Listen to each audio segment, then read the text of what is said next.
Hallelujah, praise the Lord everyone. सभी को जय मसीह की। क्राइस्ट टीवी पर मैं आप सभी का बहुत वेलकम करती हूँ। आज इस फर्स्ट पॉडकास्ट में मैं आपकी मुलाकात करवाने जा रही हूँ एक जीवित गवाही से, जिनका जीवन प्रभु यीशु मसीह ने बदला है।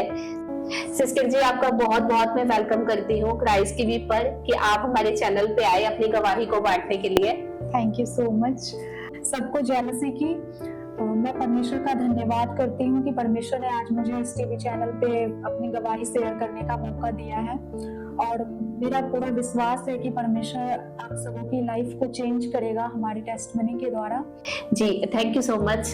मैं आप सभी को बता दूं कि सिस्टर ज्योति जो कि जलंधर से है, और बेसिकली ये बिहार से है और उनकी मैरिज जलंधर में हुई है। ये आप सभी को अपनी टेस्टिमनी बताएंगे, और इनकी लाइफ की एक बहुत ही अमेजिंग बात ये है कि जब ये प्रभु में नहीं थे और इनकी फैमिली में जब ये प्रभु में आए तो बहुत ही ज्यादा विरोध शुरू हो गया। चारों ओर से इनको सताव का सामना करना पड़ा। ये बहुत ही निराश रहते थे, अपसेट रहते थे, और उनके जो फैमिली मेंबर थे, जो उनके फादर थे, वो उनका बहुत ही ज्यादा विरोध करते थे। तो आज भी हम देखते हैं कि बहुत सारी फैमिलीज ऐसी है जिनमें से परमेश्वर कुछ को मसीह में चुनता है और उनकी फैमिली जो है वो मसीह में नहीं होती और बहुत विरोध करती है। ऐसे में लोग बैकस्लाइड हो जाते हैं। और इस बहन की गवाही जो मैंने सुनी वो इतनी अमेजिंग गवाही है कि कैसे कैसे परमेश्वर ने इनकी जिंदगी में काम किया और इनको सच में इनको इतना बड़ा मिरेकल दिया अपनी लाइफ में, इनका उद्धार किया, और अब इनकी फैमिली मेंबर्स भी परमेश्वर में है और परमेश्वर की आराधना करते हैं। इतना बड़ा काम आपकी फैमिली में प्रभु ने किया। मैं चाहती हूँ कि सबसे पहले आप दर्शकों को अब बताएं कि आप कहाँ से हैं और कैसे आप मसीह में आए। मेरा नाम ज्योति है। मैं बेसिकली बिहार से हूँ, लेकिन मेरी मैरिज पंजाब में हुई है। मैं शुरू से प्रभु में नहीं थी। मैं हिंदू बैकग्राउंड से बिलोंग करती थी। जब मैं 9 साल की थी तो प्रभु ने मुझे चुना, अपना अनुग्रह मुझ पे की। मसीह में आने से पहले मेरी लाइफ बहुत ज्यादा डिस्टर्ब थी। मेरी मम्मी पे मतलब शैतानी अटैक होती थी, जिसकी वजह से बहुत लड़ाई झगड़े होती थी। हमारे भाई बहनों को बहुत मारा पीटा भी जाता था। तो मैं बहुत मम्मी से डरती थी कि ये सब क्या हो रहा है। मैं सोचती थी कि मैं कैसे घर में पैदा हो गई कि इतना सब कुछ मुझे सहना पड़ रहा है। जब मेरी भाई बहनों का गलती नहीं भी होता था, फिर भी मेरी मम्मी बहुत पीटती थी बच्चों को, सारे भाई बहनों को। तो मैं डर से कभी कभी मैं घर से बाहर भी निकल जाती थी, छुप जाती थी। तो मेरी मम्मी को जब ज़्यादा शैतानी अटैक होता था तो वो कभी कभी हम सभी भाई बहनों को इलेक्ट्रिक शॉक भी लगाती थी। जी, जैसे कि बताया कि आपने कि आपके घर में कितना लड़ाई झगड़ा होता था, दुष्ट आत्माओं के अटैक आपके घर पे थे। तो इस इतनी सारी परेशानियों के बीच में हम समझ सकते हैं कि आपका जीवन कैसे रहा होगा। इतना अशांत माहौल, हर वक्त डर में, चिंता में आप रहे हैं। तो तब क्या लगता था आपको? आपको कोई उम्मीद नजर आती थी कि आप इन सारी सिचुएशन से निकल पाएंगे? नहीं, मुझे उस टाइम कोई उम्मीद नहीं थी। कि मुझे लगता था कौन मुझे इस सिचुएशन से बाहर निकालेगा। 2004 में जब मैं 9 साल की थी तो मद्रास से एक पास्टर जी आए। उन्होंने बिहार में चर्च ओपन किया, तो मुझे पता लगा कि यहाँ एक चर्च है। हमने पहली बार जाना प्रभु यीशु मसीह के बारे में। जब मैं घर से बाहर निकलती थी तो मुझे मतलब वर्शिप सॉन्ग का आवाज़ें सुनाई देती थी मुझे। तो मैं सोचती थी ये क्या हो रहा है। तो सबसे पहले मेरी मम्मी और मेरी मासी चर्च जाना स्टार्ट की। तो जब वो घर आए तो उन्होंने मुझे बताया कि वहाँ वर्शिप होता है, परमेश्वर का वचन दिया जाता है, तुम भी चलो क्या। मैंने कहा कि मैं भी जाऊंगी, ठीक है। तो जब मैं संडे चर्च में गई तो वहाँ वर्शिप चल रही थी, सॉन्ग हो रहा था, जैसे माता संभालती है वैसे यीशु संभालेगा। तो ये वर्शिप सॉन्ग मेरे दिल को बहुत बहुत टच किया। तो मैंने महसूस किया, क्योंकि मेरे घर में लड़ाई झगड़े होता था। तो मैं फिर अगले संडे फिर मैं चर्च गई तो मुझे बहुत अच्छा लगा। मैं वचन को समझ तो नहीं पाती थी, क्योंकि मैं 9 साल की थी, बहुत छोटी उम्र में। तो मैं इतना वचन की मुझे नॉलेज नहीं थी, समझ भी नहीं पा रही थी। तो वर्शिप सॉन्ग के कारण मैं हर संडे चर्च जाती थी कि मैं परमेश्वर की वर्शिप करूंगी। जैसे जैसे मैं मसीह में बढ़ने लगी, हमारा विरोध होने लगा कि हमारे मम्मी पापा बहुत ज़्यादा विरोध करने लगे, क्योंकि मेरी मासी मसीह में थी, वो मसीह में मैरिज करना चाहती थी। तो इसकी वजह से मेरे मम्मी पापा को लगा कि ये चर्च जा रही है तो बाद में ये भी बोलेगी कि मैं मसीह में मैरिज करूँगी। इस वजह से मेरा विरोध हुआ, वो बोल रहे थे कि चर्च नहीं जाना है तूने। तो मैंने प्रभु से प्रार्थना भी की कि परमेश्वर मेरे मम्मी पापा के मन को चेंज करे कि वो मुझे चर्च जाने दे। तो मैंने मम्मी पापा से रिक्वेस्ट की कि प्लीज़ मुझे चर्च जाने दो, मुझे मत रोको। तो मम्मी पापा कहने लगे कि बताओ तुम बाद में ये तो नहीं बोलोगे कि मैंने मसीह में शादी करनी है? तो मैंने कहा नहीं, मैं नहीं बोलूँगी। तो कहा कि मम्मी पापा ने कहा ठीक है, जा सकती हो, चर्च जाओ। तो फिर मैं जाना स्टार्ट की चर्च, हर संडे चर्च जाना। लेकिन जब संडे चर्च जाना होता था उस दिन घर में बहुत क्लेश होता था। मम्मी बहुत ज़्यादा गुस्सा करती थी चर्च जाते टाइम। उसके बाद धीरे-धीरे फिर विरोध होने लगा हमारे घर में। तो पापा बोले नहीं तुम्हें चर्च नहीं जाना है। तो मैं फिर भी मैं ट्यूशन जाती थी पढ़ने के लिए, तो वहाँ संडे को ट्यूशन ओपन होता था। तो मैं बैग में बाइबल लेके जाती थी साथ में। तो मैं ट्यूशन पढ़ के आती थी, जैसे ही खत्म होना ट्यूशन क्लास में डायरेक्ट चर्च चले जाना। हर संडे मैं ऐसे ही करती रही, बाइबल को बैग में लेके जाना और ट्यूशन खत्म होते ही चर्च चले जाना। फिर मेरी मम्मी फिर से बोली कि तुम हर संडे चर्च जा रही हो, तुम्हारे पापा ने रोक दिया कि चर्च नहीं जाना, तो फिर क्यों चर्च जाती हो? पापा को उन्होंने बताया तो पापा बोले इस संडे तुम्हें चर्च नहीं जाना है। मैं फिर एक संडे रुक गई, नहीं गई। मुझे डर लग रहा था मम्मी पापा से कि पता नहीं वो मेरे साथ क्या करेंगे अगर मैं चर्च जाऊंगी। अगले संडे फिर मैं ट्यूशन गई, फिर मैं चर्च चली गई। फिर जब मैं घर आई तो पापा ने मुझे धमकी दी कि देखना सुबह तेरा क्या होता है। पापा हमेशा मुझे धमकियाँ देते थे कि अगर तुम चर्च जाएगी तो मैं तुम्हारी टांगे तोड़ दूंगा। और उस दिन मुझे पापा ने कहा कि सुबह देखना तेरा क्या होता है। तो मैं डर गई कि पता नहीं क्या होगा हमारा। तो मैं रात में प्रार्थना करने बैठ गई, वचन बोल रही थी कि जितने हथियार शैतान मेरे विरोध में मेरी हानि के लिए बनाएंगे उनमें से कोई भी सफल ना होगा। ये वचन को मैं बार बार अंगीकार कर रही थी। और मेरी मासी थी, वो भी मसीह है, वो मेरे लिए गैर भाषा में प्रे कर रही थी। तो जब मैं सुबह उठी तो मेरे पापा बिल्कुल नॉर्मल थे, कुछ भी नहीं बोले और मैं चुपचाप ट्यूशन चली गई। जैसे कि आपने बताया कि आप इतने विरोध के बीच में भी परमेश्वर के भवन में जाते रहे, और जैसे आप पहले बता रहे थे कि आपकी मम्मी जो आपको बहुत ज्यादा मारती थी, कि शौक तक लगा देती थी भाई बहनों को, तो क्या परमेश्वर में आने के बाद कोई सुधार हुआ था परिवार में? जब मैं मसीह में बढ़ने लगी तो मसीह में आने के बाद मेरी मम्मी की लाइफ में कुछ चेंजिंग आया, मेरे परिवार में चेंजिंग आया, लड़ाई झगड़ा थोड़ा शांत होने लगा और शांति हमारी लाइफ में आने लगी। तो आपकी अभी मैरिज मसीह में हुई है? हाँ, मेरी मैरिज अभी मसीह में हुई है। जी, आप सभी को बताएं कि बिहार से लेके पंजाब आने तक का सफर और इतने विरोध के बीच में मसीह में मैरिज करने का सफर कैसा रहा, उसमें मतलब कैसे परमेश्वर आपको यहाँ तक लेके आया, कैसे आपकी मैरिज मसीह में हुई, क्या ये सब कुछ इजी था या कौन कौन सी प्रॉब्लम्स का सामना आपको करना पड़ा?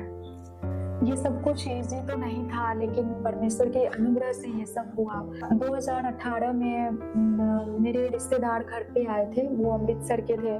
तो उन्होंने मुझे पुनर्मिलन मिनिस्ट्री के बारे में बताया, हमने जाना इतने बड़े दास के बारे में। तो जब मैं वो मीटिंग को अटेंड किया मैंने, तो मुझे बहुत अच्छा लगा कि इतना ग्रेस से भरा हुआ वचन मैंने कभी नहीं सुना, इतना गहरी भेद मैंने कभी अपने चर्च में नहीं सुना था। तो मैं बहुत ज़्यादा वो मीटिंग को देखकर आनंदित हो गई कि मैंने ऐसा जीवित चर्च कहीं नहीं देखा, और मैं चाहती थी कि मैं भी उस चर्च में जाऊँ, परमेश्वर के दास से वचन को सुनूं, परमेश्वर के दास को देखूं। जब से हमने प्रभु को जाना, मैं लगातार चर्च जाती रही। तो फिर हमने 2016 में बपतिस्मा लिया, उसमें थी। उससे पहले 2015 में मेरे घर में शैतानी अटैक हुआ था, जिसके बारे में सुनकर लोगों की रूह कांप जाए, ऐसे अटैक हुई थी हमारे घर पे। उससे पहले भी कई बार होती थी मेरे घर में, जैसे रोने की भी आवाज आती थी कई बार। फिर जब मैं सो रही होती थी उस टाइम ऐसे लगता था कि मेरे सिरहाने के पास से कोई गया है, ऐसे आहट सी आवाज आती थी। तो कई बार ऐसे ही रात को होना, जब मैं अकेले होती थी और डर के मारे मैं सोती नहीं थी रात को। मुझे बहुत डर लगता था कि पता नहीं कोई आ ना जाए, ऐसे मतलब मुझे डर लगता था। 2015 में मेरे घर में इतना ज़्यादा शैतानी अटैक हुआ। ऐसे लग रहा था जैसे क्लियर, मतलब मैंने उसके हाथों को देखा तो 11-12 बजे के टाइम ऐसे लगा गेट के बाहर कोई, गेट हमारा खटखटाया तो देखा तो कोई नहीं, थोड़ी फिर मैंने गेट बंद किया। उसके बाद घर के गेट के बाहर ऐसे लग रहा था कि बहुत जोर-जोर से कोई कूद रहा है। फिर मेरी बहन नीचे कमरे में सोई हुई थी, सबको मैं ऊपर लेके आई। उसके बाद नीचे भी फिर आवाजें आने लगी बहुत ज़्यादा कि कोई बहुत ज़्यादा कूद रहा है घर में। बहुत डर लग रहा था मुझे। उसके हाथ दिखाई देना, वो लाइट की तरफ अपने हाथ को करके परछाई दिखाना कि कुछ है, दीवार में उसकी परछाई दिखाई देती थी। बल्ब अपने आप हिलता था और घर में लाइट भी चली जाती थी। पड़ोसी के घर में लाइट था लेकिन मेरे घर में कोई लाइट नहीं थी। तो फिर मैं अचानक से मेरा ध्यान दीवार की ओर गया तो वहाँ कैलेंडर मतलब टंगा हुआ था। तो 2013 की कैलेंडर थी वो, तो उसमें लिखा था मत डर क्योंकि मैं तेरे संग हूँ। जब मैंने इस वचन को देखा तो मुझे, मेरे अंदर डर खत्म हो गया। ऐसा लगा परमेश्वर सच में मेरे साथ है। मैंने अपनी सारी फैमिली को बताया कि देखो परमेश्वर हमारे संग है। परमेश्वर ने वचन के द्वारा हमसे बात किया कि देख मैं तेरे संग हूँ, मत डर। और मैं गैर भाषा में प्रे करती रही। धीरे धीरे 3 बज गए। प्रार्थना के द्वारा परमेश्वर ने रक्षा की हमारे पूरी फैमिली की। तो सुबह 5 बजे तक मैं प्रे करती रही। परमेश्वर ने हम सबको कुछ नहीं होने दिया। परमेश्वर ने हमसे बात भी किया कि मत डर क्योंकि मैं तेरे संग हूँ। उसके बाद ऐसे ही मैं प्रभु में बढ़ती गई। मेरा विश्वास और भी ज़्यादा स्ट्रॉन्ग हो गया प्रभु पर कि प्रभु ने मुझे इतनी बड़ी मुसीबत से बचाया। कौन है जो ऐसे शैतानी अटैक से हमें बचा सकता है। मैंने पहली बार देखा कि ऐसे माहौल में कोई नहीं बचा सकता। परमेश्वर ही थे जो हमें उस टाइम हमारी रक्षा किया। अगर हम उस टाइम प्रभु को ना जानते तो पता नहीं हमारा क्या होता, हमारी फैमिली का क्या होता, हमारी लाइफ बची भी होती या ना होती। जी जी, जैसा कि बाइबल में लिखा है धर्मी पर बहुत सी विपत्तियां पड़ती तो है लेकिन परमेश्वर अपने जो चुने हुए हैं उनको छुड़ाता है। उसी तरह परमेश्वर ने आपको छुड़ाया और साथ में आपके द्वारा आपके फैमिली मेंबर्स को भी छुड़ाया। हालेलुया। तो अब हम जानना चाहते हैं कि जैसे परमेश्वर ने आपको बचाया और आपके परिवार को भी बचाया और आपने बताया कि आप एक रिश्तेदार के द्वारा आपको खामरा चर्च के बारे में, अपोस्टल अंकुर यूसुफ नरूला जी के बारे में पता चला और आपने ऐसा फील किया कि ऐसा सामर्थी दास और ऐसी सामर्थी चर्च आपने कहीं नहीं देखी थी। तो फिर मतलब अभी आप पंजाब में रहते हैं, जलंधर में रहते हैं, आप उसी चर्च में जाते हैं अभी, खामरा चर्च में? हाँ, मैं उसी चर्च में जाती हूँ। जी, तो हम जानना चाहते हैं कि आप का ये सफर कैसा रहा, मतलब आप यहाँ तक कैसे पहुंचे, कैसे आपकी मसीह में मैरिज हुई? मेरी मैरिज होने में बहुत ज़्यादा मुश्किलें आई। मम्मी पापा को लगा कि ये पक्का मसीह में शादी करवाएगी, तो उन्होंने बिल्कुल ही मेरा चर्च जाना बंद कर दिया। तो फिर मैं चर्च जाना बंद कर दी। मैं प्रे करती थी परमेश्वर मेरे लिए कोई रास्ता खोले। मुझे याद आया कि अंकुर नरूला मिनिस्ट्री के बारे में जो मेरे रिश्तेदार ने दिखाया था, तो मुझे लगा वो लाइव आते हैं, क्योंकि जहाँ मैं चर्च जाती थी वो ऑनलाइन मीटिंग नहीं चलती थी, लाइव नहीं चलती थी। तो मैं उनकी मीटिंग को यूट्यूब पे नहीं देख सकती थी, वहाँ चर्च जाकर ही सुन सकती थी वचन। तो मुझे अंकुर नरूला मिनिस्ट्री के बारे में याद आया कि वो मीटिंग में लाइव देख सकती हूँ। तो मेरे पड़ोस में एक सिस्टर रहती थी, मैं उसके घर जाती थी। मैं हर संडे मतलब अपना हर काम फिनिश करके जल्दी मैं चली जाती थी उसके घर और मीटिंग देखती थी। तो मैं 1-2 संडे उसके घर पे गई, मीटिंग को हमने देखा। तो फिर जो सिस्टर थी उनका मन चेंज हो गया। वो सिस्टर अपना फोन देने से मना कर दी। मैं प्रे करने लगी परमेश्वर से, परमेश्वर हमारे लिए कोई रास्तों को खोले। तो अचानक से मेरे पापा का फोन खराब हो गया, तो उन्होंने एंड्रॉयड फोन दिया। तो जब फोन आया, मैं हर संडे दिन रात उनका वचन सुनते रहना और उनका मीटिंग देखने के बाद मेरी प्रेयर लाइफ और भी बहुत ज़्यादा बढ़ गई। और पहले मैं फास्टिंग तक नहीं करती थी, एक भी दिन नहीं करती थी, कि मुझसे होता ही नहीं था। मुझे लगता है कि मुझसे नहीं होगा ये सब फास्टिंग वगैरह। प्रार्थना करती थी, बाइबल 15-20 मिनट पढ़ लेना, ऐसे करती थी।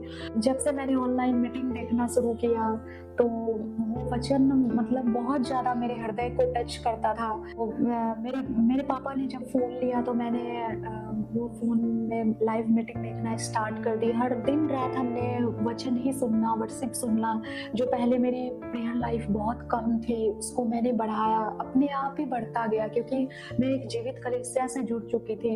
अपने आप ही वो सामर्थ मुझे फ़ील होती थी कि कुछ तो है इसमें। मैं वहाँ जहाँ चर्च जाती थी बिहार में, इतना फ़ील नहीं होता था जितना मुझे अंकुर नरुला मिनिस्ट्री का वचन सुन के ज़्यादा फ़ील होता था।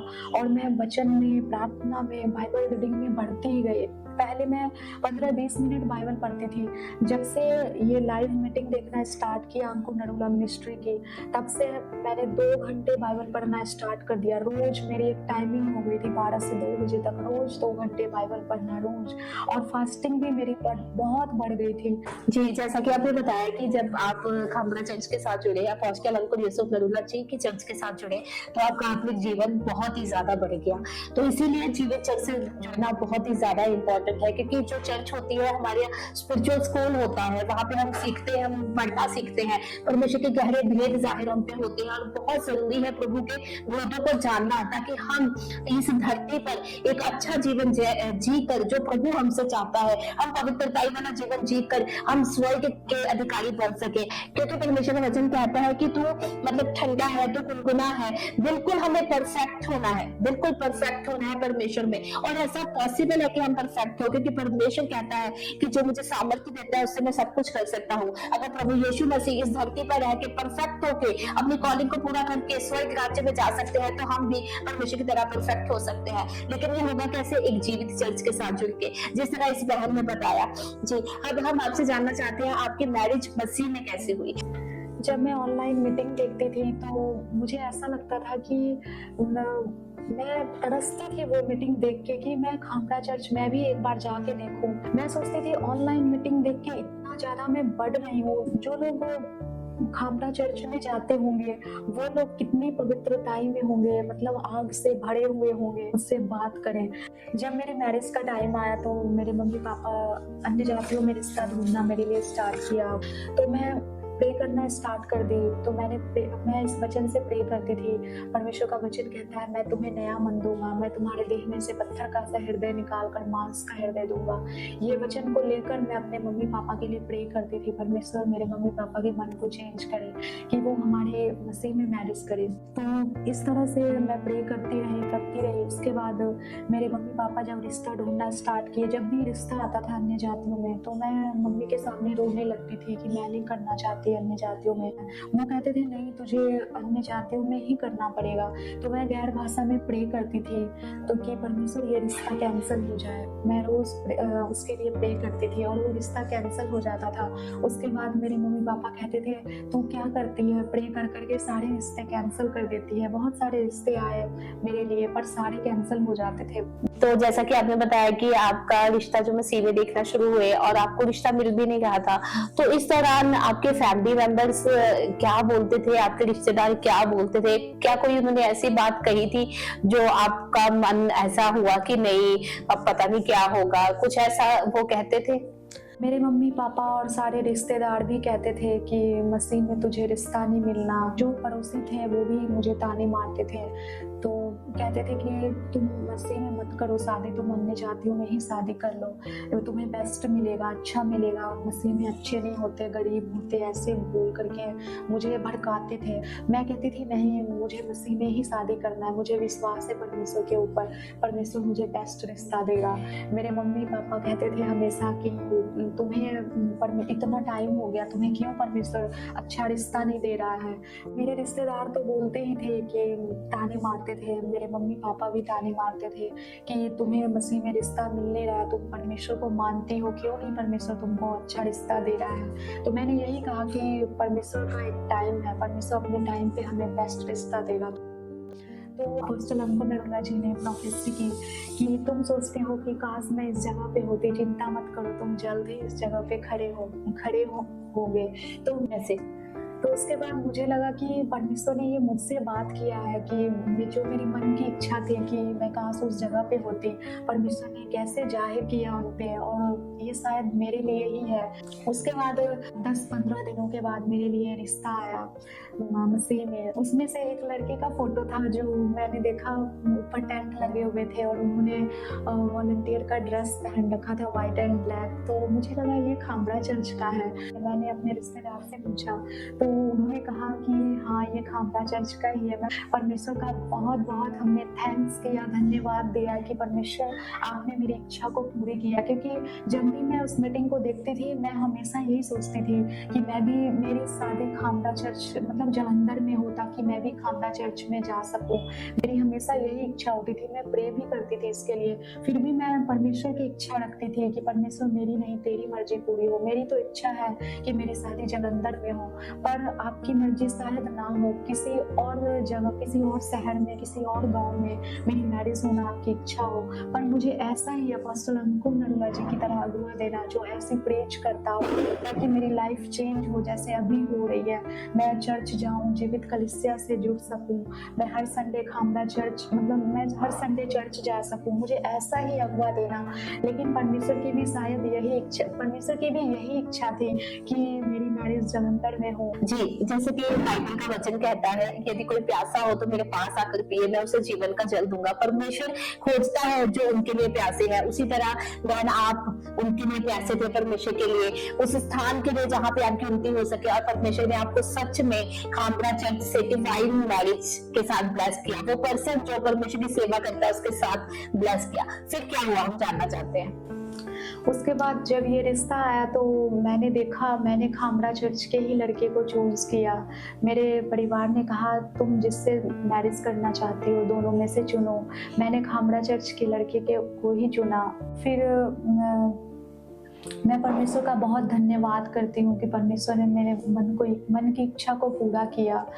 जैसा मैं चाहती थी परमेश्वर की भी वही इच्छा थी। परमेश्वर ने हमें मन चाहा अगुआ दिया। जैसे वचन में लिखा है कि मैं तुम्हें मन के अनुकूल, तुम्हें मन चाहा अगुआ दूंगा, तो परमेश्वर ने वैसा ही मुझे दिया। सबसे ज्यादा खुशी तो खामड़ा चर्च आने की है, मैरिज से भी ज्यादा। क्यों, है ना जी। आपसे मैं एक और बात पूछना चाहती हूँ। जैसे कि आपने मुझे बताया था कि आपका नाम पहले ज्योति नहीं था, तो आपका नाम परमेश्वर ने चेंज किया है, इसके बारे में आप बताइए कुछ। पहले मेरा नाम मौसम था, तो इस नाम का मेरे लाइफ में बहुत इफेक्ट पड़ता था। मतलब इस नाम का बहुत असर होता है हमारी लाइफ में। तो लेकिन मैरिज के 5-6 साल के बाद परमेश्वर ने मेरी नाम को चेंज कर दिया। जैसे आप बाइबल में पढ़ते हैं कि सारे का नाम परमेश्वर ने चेंज किया, ब्लेसिंग देने से पहले सारा रखा। और याकूब का भी नाम परमेश्वर ने चेंज किया। याकूब का मतलब है धोखा, लेकिन परमेश्वर ने ब्लेसिंग देने से पहले उसके नाम को चेंज किया, इस्राएल रखा।